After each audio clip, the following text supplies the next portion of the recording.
Hello, everyone. My name is Walter Charnazon. I'm the president of Continental Exhibitions, and it is my great pleasure to welcome you to a tremendously exciting fireside chat. We're fascinated by the topic, and we've had an awful lot of fun at our end discussing some of the ideas that we're going to be that are going to be presented to you today. I just want to take a brief moment to go over a couple of housekeeping items. Brendan Burns and Jonathan Stein are going to engage in a conversation amongst themselves, but they're really doing it both to enlighten and engage the audience that is joining us today. So if you have questions as things unfold, just pop them into the chat and we will address them. We'll gang them up and address them at the end of the presentation. But feel free to share them as they come to you. Also, feel free to relax as you listen to this. The presentation today is being recorded. We'll be posting it both on our Tech Day website, and I'm sure our good friends at Columbia will also be finding a way to share it with the community after the fact. So I just am going to take a very, very small second to tell you just the smallest couple of details about Tech Day. Tech Day is a series of events serving the startup community, specifically the early stage technology startup community throughout the country. We host events in New York City, Los Angeles. Later this year, we'll be introducing one in Miami. And the purpose of our events, as is the purpose of today's webinar, is to provide founders and entrepreneurs with the support, the resources, the information that they need to grow. And we believe learning from founders is an exceptionally important way to do that. Tech Day began as a live event in the piers at the Javits Center in New York and elsewhere. And I'm happy to report that live events are back. I actually am talking to you today from a conference for conference organizers, where 200 people who do that for a living from around the world have gathered to share with everyone what they are seeing at their end. And events, live events, face-to-face interactions have made a roaring comeback. So hopefully we will see many of you in person later this year. But for the moment, I want to take just one more second to welcome you to today's presentation. Next slide, the title slide that we are sharing with everybody. This conversation is one between Columbia Business School professor Brendan Burns and his former student, Jonathan Stein, who is the founder and chief executive officer of Betterment, today the largest independent online financial advisor in the United States. John and Brendan will reflect back on their time and experiences through business school when John developed his startup idea, and share insights into what led to the tremendous growth and success of Betterment from launch right up until the present day. Next slide. As I mentioned a minute ago, John is the founding CEO and currently chairman of the board at Betterment. They have over $35 billion in assets under management. Betterment was launched in 2010 on the heels of the Great Recession, and was designed to provide automated portfolio management services, and it has been credited with creating the robo-advisor space. John raised $350 million in equity funding and grew the team to 400 people. He's recognized as an industry advocate for more transparency in investing and more customer-centric financial solutions. In 2016, he was awarded a spot on Fortune's 40 Under 40 list and has appeared regularly on CNBC and Fox Business, and is a member of the CFA Institute's Future of Finance Board. John has an MBA from Columbia Business School and earned his BA in economics from Harvard University. Brendan Burns has spent over 20 years at leading technology, graphic arts, and financial institutions, including Stepstone Art Resources, CME, Culture Tech, 1000 Museums, Moody's Investor Service, Solomon Brothers, and Ad1, an internet software pioneer. Since 2004, he's been a professor and senior lecturer in the entrepreneurship program at Columbia Business School. He is the lead professor for the Innovative Entrepreneurial Greenhouse Program and serves on the advisory board of the Lang Fund, which invests in promising student-originated startups. Prior companies, graduate companies are responsible for launching notable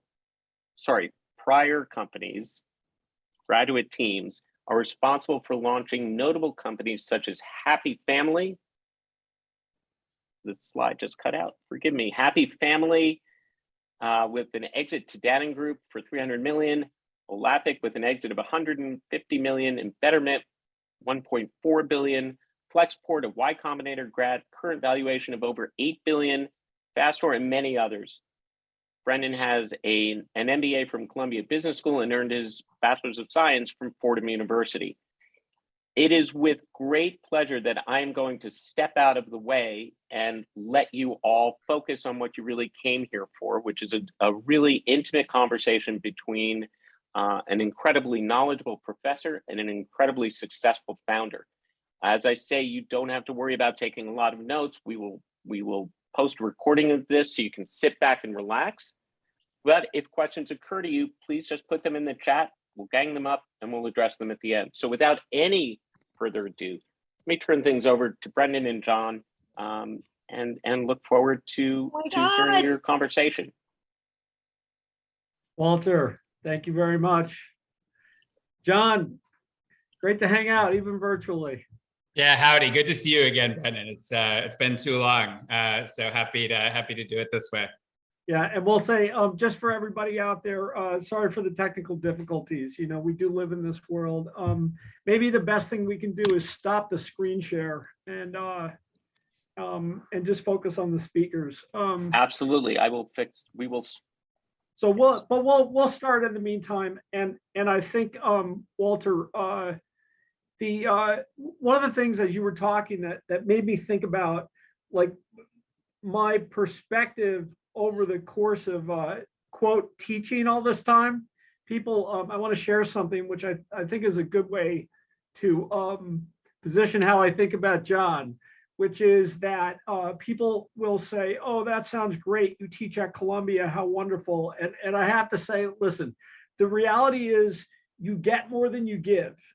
But the biggest privilege about doing this is you get exposed to people that have literally no investment in the status quo.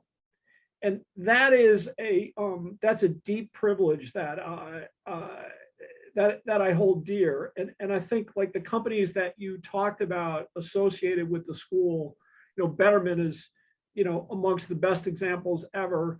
Those were companies in new categories. They defined categories. And in thinking about this conversation, you know, one of the things that I really wanted to touch base with John about was you've talked about coming to school, which is, you know, I think a little bit of it's certainly an intentional decision with respect to wanting to start a company. And so maybe you would touch on that. And then why Columbia? And then I have a follow-up to that. That's terrific. Thanks for that intro. And I want to thank Tech Day and Columbia for having me. It's a great honor to be here with you. And thanks, Brendan and Walter for moderating.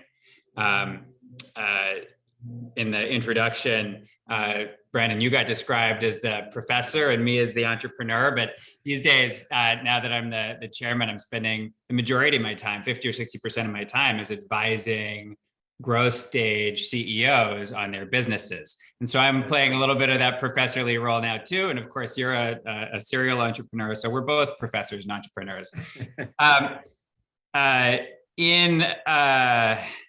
We do this, we have this Venn diagram from the Betterment Way book that and it says, you know, there's people in financial services who work in the field. That's one circle. There's people who want financial services to change. That's like another big, you know, group of people. A lot of people would like to see change in financial services, but the overlap between those two circles is relatively tiny. And there's not a lot of people who are in it who have any sort of incentive to change it because, you know, the system perpetuates itself. There's a lot of regulation, and like you sometimes hear like complaints about that, but mostly it serves to kind of protect the status quo and protect the way that things are.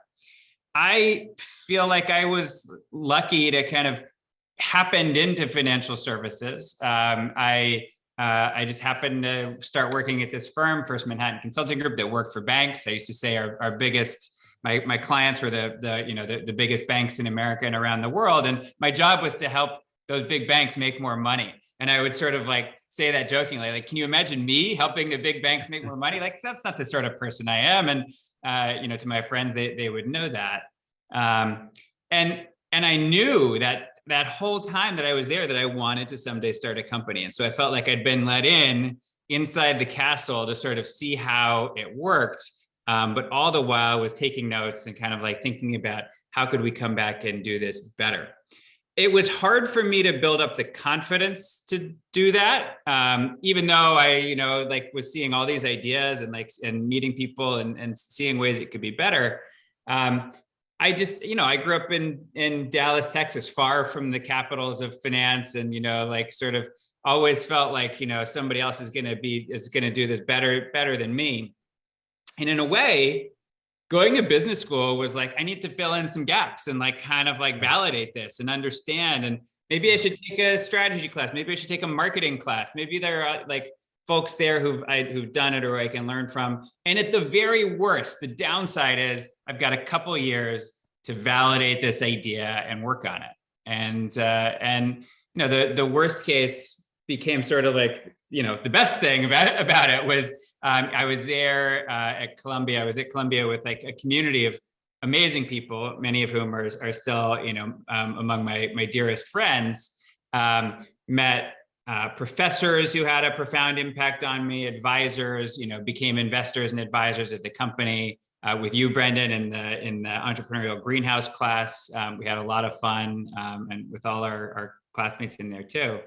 And it gave me a bit of a catapult to kind of start Betterment even faster, with more credibility, more confidence than I ever could have had without that experience. Yeah, I mean, that it's fascinating, right? You touch on something like that, I think so resembles motivation in a yin yang way for successful entrepreneurs, which is sort of like the dichotomy between imposter syndrome and just I have to pursue this path, and that insecurity, I think for a lot of people around that, it helps you embark on a path to demystify your perceptions about an industry, and right. I'm sorry, go ahead. Totally. I mean, getting deep into it and doing all that research is what just continued to increase my convictions over time. I was thinking about the title of this session, from student to scale. Right. And it made me think about how so much of at least my entrepreneurial journey, and I would imagine this is consistent with some others, was about learning. It was this kind of student journey of well, I don't know, everything. I don't know about this thing. Let me go and try it. I don't know about this. Let me go see if I can find somebody who does. And repeating that process over and over and over the years, from building out the idea to building out the initial team to the board to the to all the advisors and partners, just kind of always learning and always looking for people who have done it or know it better, et cetera. You and I haven't caught up in depth in a while, but I know that you also have been on this journey and have a lot of perspectives on the initial ideation process and how to go about that. I'm curious if that's consistent or inconsistent with the model that I was describing of being a student. Yeah, no, I think that's totally consistent, because if you think about these periods, you think about these, a lot of times new companies are started in areas that have no real defined surface area, right? Like there's no real target area. We love to teach in business schools about addressable market and how you go through the formulas for addressable market. And then you have to go do research around that. But the fact is that in a new category, there is often no defined real addressable market until you get, more deeply down the road. So you start having to do research in what I call the negative space, or white space. And I was thinking about that process sort of as the notion of, or sort of the intersection between ideas and a path. And there's a wonderful analogy that some people may have heard of, and it really comes from, one of my favorite artists of all time is Michelangelo. But it relates to the entrepreneurial path is about really the pursuit of the truth, meaning like what's the granular, visceral value proposition? And as the artist or entrepreneur, how do you get on the path to find that? And the reason why I bring up Michelangelo is he's famously credited with two quotes. One is really where he says, every block of stone has a sculpture in it. And it's the responsibility or the job of the sculptor to reveal the sculpture, right? And the companion quote to that is, someone asked him how you created this beautiful thing. And he said, I saw the angel in the marble and I carved until I set him free, And so, I can't imagine like living in your head in 2008, but I was around you and recognized that drive where you didn't really know what the outcome was going to be, right? There was no model. I mean, no one was doing this thing, and in fact, there were a lot of reasons to be skeptical about it, and like more people were skeptical about it than were like excited about it, as a concept. This idea that advice could be done, purely digitally, which feels like, I don't know, maybe it feels obvious today to a lot of people, but it certainly wasn't then. There was no fintech at that time. There was no, that word just didn't exist. It's not that like there weren't a lot of companies. Like that's a new word in the last decade. The idea of robo advice, as Walter was saying in the intro, that didn't exist. So I love that we're going deep on this. And the Michelangelo quote is like deep philosophy. Like where do ideas come from? Are they revealed, from within the stone? Like they're there, and you just have you have to see it. Or do you get it in this more Socratic, iterative way, to sort of like do the cop out? It like there's probably a little bit of both. Right? For me, the idea for Betterment was just obvious. Like I had this problem myself. Like I wanted to invest in a smart way across a bunch of different ETFs. I didn't want to have to tinker with it, because when I get in there and tinker, I end up making bad decisions. I made good decisions, but I've also made really bad decisions. And it takes time. And so if the net is, effect of my good and bad decisions is zero, I just don't want to do it. It was so obvious to me. And I talked to a few friends and they were like, yeah, I want that too. And I just thought, somebody's going to build this thing. Like, I mean, like, why hasn't somebody done this already? Was like a constant puzzle to me. And I remember being asked when we launched at TechCrunch Disrupt in 2010, about competition and what did I think about like would be the competitive response. And I said on the stage, like, look, if we're successful, we're going to have lots of competition. Like this is going to be the way, everybody starts to manage their money. And in fact, like a lot of the big incumbent firms have either acquired firms like Betterment or have built their own, offerings to match ours, because it's really caused a paradigm shift. But it was obvious to me. I wouldn't say it was necessarily obvious to anyone, but I was to take the other side of that. I was constantly informed through conversations with people, just outside of my own head, people like you, Brennan, people, all of my classmates. I would talk to anybody who would listen to me about this thing. And it was all of that feedback that helped me, more finely chisel that piece of stone, and say, are the eyes too big? Is the smile? Should she be smiling? Whatever, right? Like, to sort of keep with the sculpture analogy, to make it a good idea. And I'll just say one other thing, which is that at that time, a lot of the negative feedback was around, it was 2007 to 9, right? So we were amidst, when I was in business school, we were amidst like the global financial crisis. And at that time, everyone was saying, this is a terrible time to start a financial services business. And I thought, well, when everyone else is running over there, Exactly. I want to like look behind them and sort of see like, well, where are they running from? Like, what's over, like, maybe there's an opportunity to go like back this way. Cause I think going where people aren't, it's interesting, it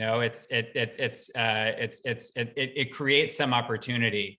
And I don't think we would have been successful, but for the fact that all the banks and all the financial services companies were so distracted for a while that it allowed Betterment to go and build this thing and get to scale. Because while they weren't doing, what we were doing, it gave us a real head start. I mean, it clearly, like, listening and sort of thinking in between your words, it feels like there was a lot of focus on incentives, right? And really thinking about, and I'm kind of I'm interested in how you guys went through the process of refining product and thinking about incentives and testing that. And I wonder if you can overlay your answer with the time gap between the time that you launched and maybe shortly thereafter when you realized you had to have a BD license, and then the lengthy time which had to be rife with uncertainty where you actually got it, right? Like, living in that, I have to imagine, was really scary. And in retrospect, I'm guessing was a really formative period where you guys had to execute, but weren't really able to sell yet. You're touching on one of the issues that I have today with sort of telling the Betterment story, which is to say, we launched in May of 2010 at TechCrunch Disrupt. And in some ways, like, that's the start of the clock. But I was working on this thing for 4 years before that. It was like, and yeah, I was in business school for like a couple of those years. I was not for like a full year before that launch. I was just like, living off my consulting savings from years prior. And, it was pretty thin. But for all of this time, like, we had this idea, we knew like I had to like figure out a path to make it real. And it wasn't at all obvious, like which way that would go. There was no enabling tech that we were just going to build a layer on top of. And it's funny, when people today, I had a nice get together with some of my current and former Betterment colleagues last week. And we were telling stories about like the good old days of like 7 years ago, like when some of those folks who were like old timers, like first started working together. And they were asking me like my favorite, Betterment memories. And all of their memories are like in the last 7 years. And like a ton has happened in that time. We went from, 100 million of assets to 35 billion of assets. And we raised all this money and all this stuff. But I have these memories of like those very early days, like before all of that, that no one, very few people share, right? There's a handful of folks who, it was a lifetime, right? It was a whole other, 7-year period of journeying and figuring things out that was more formative in a lot of ways for me. So it was hard to answer your questions. Initially, it was just me. I was going to be the only employee. I had this sort of hubris of thinking like, oh, it's just put together a spreadsheet and, I'll build. And I did. I built a website. I put it together in the summer that I was at Columbia. I had help at that time from my first co-founder, Sean Owen, who was my roommate. And I was trying to figure out all the legal stuff, and I bumped into my, next co-founder, who was a friend, who happened to be a lawyer. And he was looking at starting a food truck or something, and sort of like wanted to do something entrepreneurial. And I was like, how about this? And he's like, yeah, I would use that. And I gave him all of these legal books that I had amassed. And that was Eli Braverman. And I was so happy to have him join, to kind of take this weight off. And little by little, more people kept joining, and it became more and more real, until ultimately, like, those things like licenses, became not just like the focus and not like problem, but like, oh yeah, we got this, and I could sleep at night again, once we hired some real like CCOs and folks like that to manage all of it. The press that people read are often littered with, things that are easy to put in headlines, like, 35 billion of assets under management, or 100 million. Those are big numbers, and those metrics really count. But what I hear from you is just this real idea that businesses actually grow between inflection points, and you have to get to like some kind of stable ground, even if it's way down here, before you can sort of level up to the next one and the next one. And as the CEO who's like lived this journey from the very beginning, there's this notion that, people say, well, don't run out of money, or, focus on building the team. But the truth is, you just have to survive. Like the bare truth is that your primary job is to survive long enough for everybody else to understand that you have a great idea. That's right. I think that's well said. I work with so many companies now, and I have, it's so easy with the ones where everything is going right and they're growing 400% year over year for the last 2 years. And like, I love that part of like my day, because like those are just fun conversations. And, mostly we talk about like, you need to hire more people. And I'm like, I would prioritize hiring like your head of people and your head of revenue and like whatever it is, like those are fun.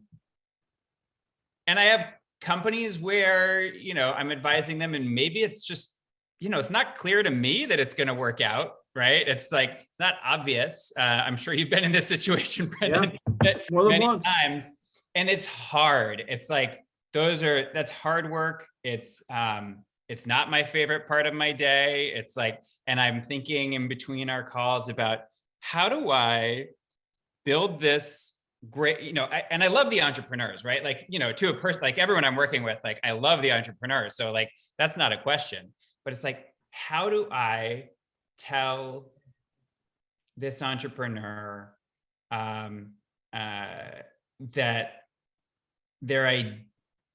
they need to make a significant change in order for this thing to be successful. And yet I don't want to discourage them. And I know they know better than me, right? Like what the answer is, right? Yeah. And I'm curious, like, I just think that's a rich area to discuss. I'm curious if you've ever had that experience and how you've navigated that. Yeah, I mean, I would say people are less fragile sometimes than we think. And, over the years, I've just gotten better at just being honest, but, blunt feedback delivered in a loving way, right? So if you have your motives right for why you're sharing it, then I think that, and you bring the right level of empathy to that, it makes sense. And we live in this era where there's a ton of, frankly, wonderful information out there, and productivity hacks and productivity tools. But I've heard you talk about emotion, and you being motivated from a relatively early stage about, that path of understanding how emotion plays into people's decision making. And it strikes me that in the productivity hack world, we don't talk very much about or read very much about, ways to manage emotion in the moment, which leads to optimal outcomes. And yet maybe that's the ultimate productivity hack. Mm-hmm. And I guess just to finalize the and make it a question really is, as a first-time CEO and in a lot of ways a solo entrepreneur in the beginning, how did you, because you were thoughtful about this stuff, how did you try to do that for yourself? And what advice would you give to people today? I've done a couple of talks recently on the path from that early stage entrepreneur or founder to scale, and like what are the key things that one has to focus on. And that idea of emotional management is one of the three things. I would say taking care of yourself is one of the key things. And there are, so I could go on and on this, like this is a whole, hour long topic. Right. But just quickly, I'd say taking care of yourself to me is about understanding yourself. For me, I'm an ADD sort of a person, like I need like constant stimulus and change. And but most of us would have in common things like, we should sleep well, we should exercise well, we should eat well, we should see friends regularly. I have this whole idea around keeping in touch that I think is essential to good leadership. It's because it supports your personal emotional state and well-being. Things like hiring an EA, hiring a chief of staff, people who can support you, doing inbox pause to keep yourself out of like the minutia and like focus on the big picture. You got to manage yourself. That's like one of these three key pillars of scale.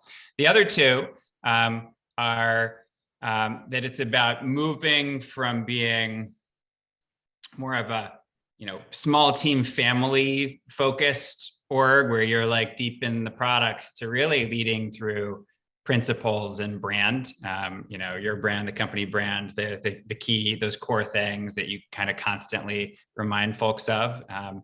And I think a lot about like how you build that brand and the constituencies that you have. And finally, the third pillar is that it's, how you scale is it's really not about what you're doing as much as it is about what you're not doing. And just getting things off your plate, as Molly Graham from Google said, it's about like giving away your Legos. I love that analogy of, like the CEO or like the senior exec is often like this kid playing in the room, and somebody else comes in and wants to start to play with their Legos, and like they get into some sort of turf battle when there's a big pile of Legos still sitting over on the shelf. And there's always more to do at a company. And so like reminding yourself of that, reminding your senior team of that, so that you can actually scale up and do the big things, which is like kind of like I always said, my role here, my goal rather, is to hire myself out of a job. I want to like keep hiring amazing people until like there's nothing for me to do. And I said that for a long, long time, and then I finally did it. Yeah, well, that's not so easy to actually accomplish. But for most people, it's harder from an ego perspective, right? They get their identity so wrapped up into what they're doing that it becomes an extension of them. To some to some level, and that's a real challenge, I think, and a challenge to help a company grow, through that period. I wanted to ask you another, I think, deep question that got me really interested in how you approached things, and it's really about this concept. I've heard you talk about economics as the nexus kind of between the study of money, incentives, and civilization, right? Which was one of my favorite, I'm paraphrasing just a little bit, but that was one of my favorite descriptions I've heard of the science or study of economics. I wanted to ask you, A, to elaborate on that idea and what was fascinating to you about it. And then two, how did that thinking inform the user experience as you guys started to accelerate at Betterment? We did so much customer development over the years to improve the user experience. But I think initially it was very much my own instincts, like what I'd heard from friends and family, perhaps, and like those kinds of things that were driving the product decisions. And over time, I did all that I could to kind of build that thinking into the organization. So, for instance, we would put everyone, myself, like in the early days, we were all taking customer service calls, and I felt like that was just an essential thing. And for a decade, to this day, we still have everyone in the company interact directly with customers regularly, because it's just like, I think the only way to really understand who we're serving and like who we're building for. And I think that makes all of us, like whether we're in like legal or finance or product, better at our jobs by understanding like who the end customers are. So like those kinds of things, but there's a lot that you have to do to build that into it to the org as you scale it up. Well, plus you people have to sign on to the mission, knowing that that's the expectation too, right? Absolutely, and I think that's part of what excites people about it, right? Is this idea that we're going to be so close to the customers. Yeah. How did your management style change as the company scaled? And like, do you think that those skills can be learned? Like, I guess there's a process part of it and a skill part of it, and then there's like the internal work that you have to do, to change your approach, right? Absolutely, skills can change over time. I learned a ton from practice. Like there's nothing like doing a thing to get better at it. If I think back to things like my early board meetings, it was like theater. It was like this kind of like joke of a thing. It was like, let's have a board meeting just for the sake of it. And over a long time, it became this like very well practiced, I wouldn't say scripted, but like close to it, kind of a like thing where it's like, all right, so this is the section where we talk about this, and we were just like delivering against expectations, and like it's about and all of the company becomes about like that process, and everyone knows their role and knows what they should do, and that just takes practice and doing it. But some things that have helped me accelerate in that path. I joined a CEO group that has been tremendously helpful to me. I continue to go to it because I just think it's so valuable to like hear from peers in the space about the problems that they're seeing at other companies. And you'll find, they're so common across it. Like it doesn't like you would think somebody doesn't experience any of the same things, but we're all dealing with people. We're all dealing with similar exec issues, which is like like the job. We all have investors, right? We all have like bosses like who have invested with us. Like so that's a common problem or common like set of conversations. We all have customers, right? Like so we're all dealing with like in a lot of ways the same kinds of challenges. And I've learned a lot from mentors, and I've had a few folks over the years, board members, some, or just coaches, others, with whom I've met for many years at a time, and I've met for a half hour, an hour every 2 weeks, and just the process of sort of like me sharing a challenge, unpacking it for a little bit, them asking some questions and reflecting back to me, what they're hearing, and like, some similar experience or telling a little bit of a story. like that's the continuous learning journey that we talked about at the beginning. Like, you're always kind of like looking for these people to help, like, inform decisions and like give some perspective and get out of yourself. And like your colleagues at the company are great for that, but sometimes, you got to kind of like get that outside perspective. I've found that just to be tremendously helpful. And that's what I'm doing today, right? Like that's how I'm helping folks these days. So you're working with a lot of young and growing companies today. Where do you see, innovation, consumer-facing financial innovation happening? What do you think of DeFi? And like, where's this stuff going to go? I am bullish on fintech as a category. I'd be like, like maybe that's obvious now that fintech is I don't know, you hear some people say it's 40% of all venture investment, maybe if you include crypto or whatever it is, it's a lot. Almost everything is fintech these days. Other people say it used to be everything was SaaS and now everything is fintech. It's all software, monetized through some kind of financial service, payments or otherwise.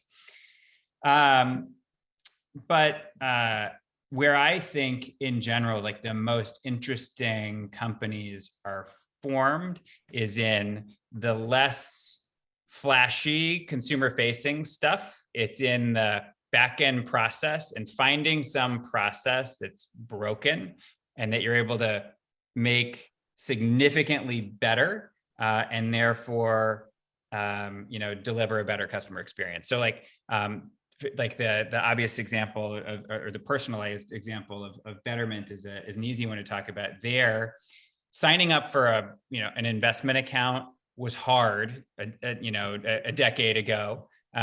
Getting invested in a portfolio, that was well diversified and thoughtfully constructed and tax managed, for and all of that kind of stuff for your goals in particular situation was nigh impossible, and just taking out all the paper from that process, making it really easy was a hard thing. Like, we spent a lot of time, we had to build a full, custodian, broker dealer, all that stuff that you remember from our time together. Absolutely. It was a lot of work. Today, you wouldn't have to do that because you'd use some like enabling technologies. And so, one might think, well, all those like sort of hard problems have been solved, but it's not the case. Like a lot of the consumer facing challenges have been solved and huge companies have been built off them. Think of like, Square or Stripe, some of like the best known fintech companies. Like I like to think like, well, Square does a lot of things today, but really they just started off like making a developer's life easier at implementing payments, right? And they did that for a few developers, like some at Uber and whatnot, and that just kind of like made their business. But they made this unsexy back office, challenge easier for folks. You can see this again and again. There are so many problems still. So like you may think it's all done and all the consumer facing stuff is pretty done. You can now entirely sign up for life insurance like on your phone, right? Or like online, right? Or you can go apply for a mortgage and get a quote and get it close to final online. But I guarantee you, like if it's any like there's still somebody like coming to your house to like finalize the paperwork for that mortgage. I mean, you're still getting a whole stack of papers, this thick, notarized and faxed somewhere, right? The title insurance process, there's still all these like really cumbersome back office processes, and folks are working on like making these more efficient. But there's a huge amount still to do, and this is just in like obvious like very financial focused things. Forget about like healthcare and education and all the sort of like closely, similar feeling fields where there's process that just feels like it could be made easier. And once you make a process like that easier and you build a bit of a customer base who love your new process, you might have the opportunity to build a business with some real network effects. And some real barriers to entry that you can scale and have be like a real category winner. Yeah, no, I think that's right. Walter, were you going to chime in with a question? I am, and in fact, you read my mind because I started to reach for the unmute button even as you were calling out my name. I want to tell you because it's probably easier for me to see than either of you, but the feedback from the community as you two have been talking has been really wonderful. And I think part of what people are finding valuable in the experience is the openness with which you are both describing and discussing these processes.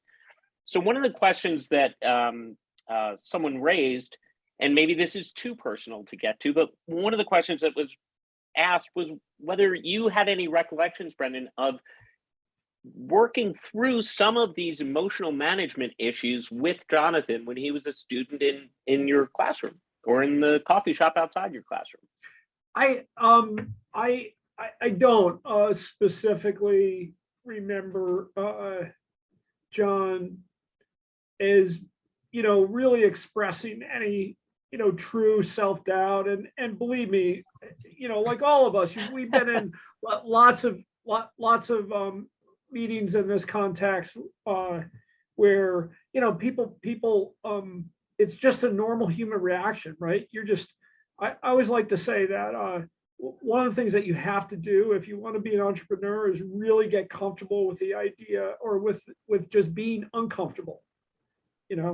Like getting to the point where you can just walk around and just accept the fact that you're in control of only three things, maybe, which are your emotion, how you spend your time, and the people you associate with. That's it. Everything else is outside of your control. But most people delude themselves that that's not the case. So to answer your question, I don't honestly remember John Expressing self-doubt. Yeah, no, I don't. There were I definitely had I had to build confidence for a long time. Brendan, I think it's when I talk about the hard things that I had to solve for, and I talk about that early journey, I think the first 7 years of my career, before deciding on business school, before deciding on I was going to start this company, and it was about managing myself. That was actually the first hardest thing that I had to solve. And being an ADD person, it was about writing things down and keeping a daily list of here are the things I want to do, and just becoming rigorous about managing my time and my focus and my energy. And before I could manage anybody else or manage a process, I had to manage myself. And that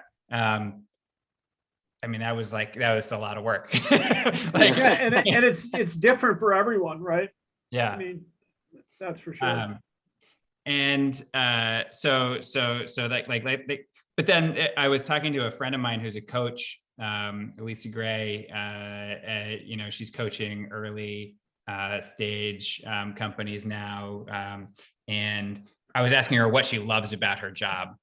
And she's like, what I really don't like, is when somebody's on a PIP and I have to coach them through it. And there's there's no obvious, good outcome to come from it. I'm like, yeah. But what excites you? What are those conversations that you have that are really great? And she's like, well, a lot of it is, it's just confidence building. It's just people have imposter syndrome, and I have to work with them on you got this, and you can figure it out, and this and that. That imposter syndrome come and stuck with me, because I thought, as we were chatting, I never felt that, but that was because I'd spent a lot of time on this kind of self-management, and kind of worked up to it. Well, that's an interesting. My experience with founders, as we've run Tech Day and as I've seen it emerge, is that it can be a horribly lonely experience, and in many ways very challenging to sort of manage all the things you just listed very succinctly, but it can be a daunting task. And in managing that feeling of imposter syndrome often comes up when we talk to the exhibitors at our events and ask them what they need most. They talk about funding, they talk about sales and marketing, and then when you really peeled back a little bit, they talk exactly about that, about feeling as if they're leading a parade and they have to lead it, but they can't really look behind to see if anyone's following because they're afraid there's going to be nobody there. So they just keep leading it. And it makes sense. And I think there are times, especially coming out of this pandemic, when people have been so isolated and so alone, where the value of the kind of network, Jonathan, that you were talking about, the CEO group that you joined, or finding other people in your orbit that could help you through those moments, is quite important. And one of the questions that we got actually touches on the development of co-founder relationships. Not everybody is lucky enough to have a roommate like you had, or a great good friend who's an attorney who can help them with the legal side. How do you encourage people, or what kind of, I don't know, where would you hunt for? What's the advice you can give to somebody who's looking for some partnership, some communal aspect of a co-founder relationship? Well, let's start, and I'd love to hear what Brendan thinks on this too. But I talked to anybody who would listen in those early days, like just nonstop. So, I like this idea, and I should remember who says it, but I don't, that, once you start just like putting something out into the world and you start talking about it enough, it starts getting reflected back at you. It starts becoming more and more real. And with Betterment, I didn't just talk to financial services people. In fact, I talked to a lot of the financial services people I knew, and they were like, nah, that's going to be a hard thing. I talked to a lot of the partners at the consulting firm that I used to work with. And some of them were like, go get them, John, believe in me maybe, but it was rare to find somebody who really thought the idea was good. But talking to, it was Eli was my friend. We met through friends of friends at a poker game, and we're just talking about stuff, right? And talking about what I'm working on, and hey, let's meet for lunch and go and talk some more.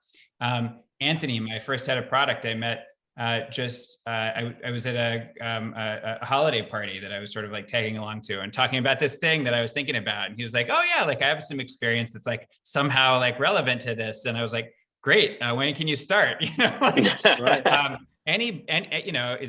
It's just, and that takes time, and it's dependent on a lot of luck. It's dependent on selling, and understanding what other people are looking for, and finding the commonality between your thing and their thing, and is there a thing we can do together?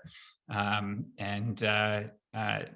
Brendan, what do you think? I think it changes as a company gets bigger, right? But especially at the early stages, there's no real shortcut. You're putting yourself out there and networking as much as you can. And frankly, the notion that it's like a try before you buy on both sides of the relationship is a healthy way to figure out if people are compatible from a skill set and kind of personal chemistry perspective. I mean, startups are the HR part of startups. I often call them the collection of misfit toys, and over time, I want to say many times I feel companies I've been involved in resemble that, but over time things start to fit together. The miss part goes away and fit comes in, and it's I think that you often can't use money to solve these problems, which is a real, which is a reality that's a healthy one. But people lose sight of, particularly a lot of times check writers lose sight of that, but if you're a real entrepreneur and you have insight and, and some mileage, that that's true, and you can help coach people through, those difficult times. I know we're drawing close to the end, so I'm just going to, I think we have time just for this one last question that someone shared. And it's a little granular. They asked specifically, John, if early on you had a sense that you were building the company under an assumption that the Venn diagram circles were going to begin to fill up, that the overlap rather between the circles was going to begin to fill up and expand. and how you saw that evolve as you went from idea to startup to scale. I went in under the naive assumption that I still feel myself experiencing sometimes, and I like have to remember, no. This naive assumption that if I built this system that was obviously better, that people would just flock to it, that like hey, everyone's going to tell everybody about it, and it'll be like, it'll be a home run. And my experience with consumer now is that obviously better just doesn't necessarily mean that you're going to get a lot of attention. There's way inferior products that, because they market better or for other capture reasons, continue to dominate. And I'm not just talking about financial services. I mean, like broadly in consumer, right? But I thought like people would like, oh my God, like everyone's going to wake up and like, this idea, whether it's us or others like us, will take over the world. I still think that's happening. It's just like happening slower than I thought it would. And the Venn diagram of people who want to change financial services and people who are in financial services, there has never been more overlap than there is today. I think a lot of that is coming in like people's excitement in crypto and DeFi and really changing the system. Like people are getting into it in order to change the system.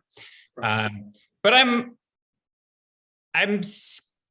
there's a lot about incentives, as Brendan said early on, and I'm a little bit skeptical on some of the incentives and like, are these truly customer aligned, folks, or is it just like people trying to make a quick buck doing a new thing or in a new way?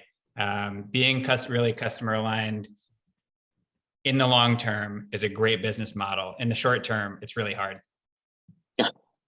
Well, I think that is, first of all, I think we do need to bring it to a close, but exactly these points are what, frankly, we all hoped would come of this conversation, meaning the honesty, the openness, the vulnerability that you, Jonathan, and you too, Brendan, have shared really resonated with our audience today. So first of all, let me thank you both for the time you spent with us today, for the preparation you put into it, and for the honest and interesting conversation that you both engineered. So it was really a privilege for our audience to listen to you.